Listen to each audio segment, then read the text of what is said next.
BRS పార్టీకి సంబంధించినటువంటి delegation party senior నాయకులు, ఎమ్మెల్యేలు, ఎమ్మెల్సీలు అందరం కూడా పోలీస్ కమిషనర్ గారిని కలిసి ఈ మధ్య కాలంలో మా సహచర శాసన మండలి సభ్యుడైనటువంటి శంభీపూర్ రాజు గారికి రిపీటెడ్ గా కొన్ని ఫోన్ నంబర్ల నుంచి బెదిరింపు కాల్స్ వస్తున్నటువంటి సందర్భంలో జరిగినటువంటి కాల్స్, దాని వెనుకున్నటువంటి ఆంతర్యాన్ని పోలీస్ కమిషనర్ గారి దృష్టికి తీసుకురావడం జరిగింది. దీన్ని తీవ్రంగా ఖండిస్తా ఉన్నాం. పోలీస్ డిపార్ట్మెంట్ సీరియస్ గా స్పందించి వాళ్ళ మీద యాక్షన్ తీసుకోవాల్సిందిగా కూడా డిమాండ్ చేస్తా ఉన్నాం. ఇదే సందర్భంగా శంభీపూర్ రాజు వ్యక్తి కాదు, ఆయన బీఆర్ఎస్ పార్టీ ఫౌండర్ సభ్యులలో గతంలో అనేక సందర్భాల్లో కేసీఆర్ గారు చెప్పినటువంటి మాట ఇక్కడ ఉటంకిస్తా ఉన్నాం. తెలంగాణ ఉద్యమానికి వచ్చిన రోజే సర్ఫే కఫన్ బాంధ్కే నిక్లే. ఎవరికి భయపడడానికి, ఎవరో దాడులు చేస్తే పారిపోవడానికి పిరికి పందలం అయితే ఈ ఉద్యమం నడిచేది కాదు, రాష్ట్రం వచ్చేది కాదు. రాజశేఖర్ రెడ్డి, చంద్రబాబు లాంటి నియంతలు లాంటి వాళ్ళని ఎదిరించి తెలంగాణ కోసం ప్రాణ త్యాగాలకు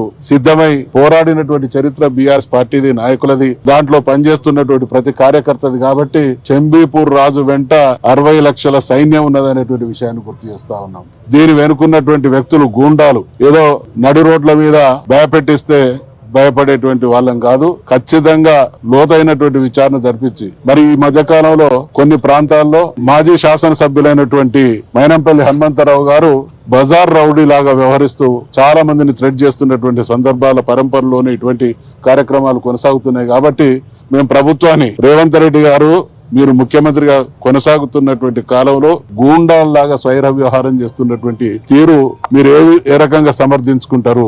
ఇటువంటి అరాచక శక్తుల్ని అరికట్టాల్సినటువంటి పోలీసు వ్యవస్థ, ప్రభుత్వం నిమ్మకు నీరెత్తినట్టు వ్యవహరిస్తున్నది. కాబట్టి వాళ్ళ ఆగడాలు పెరిగిపోతా ఉన్నాయి.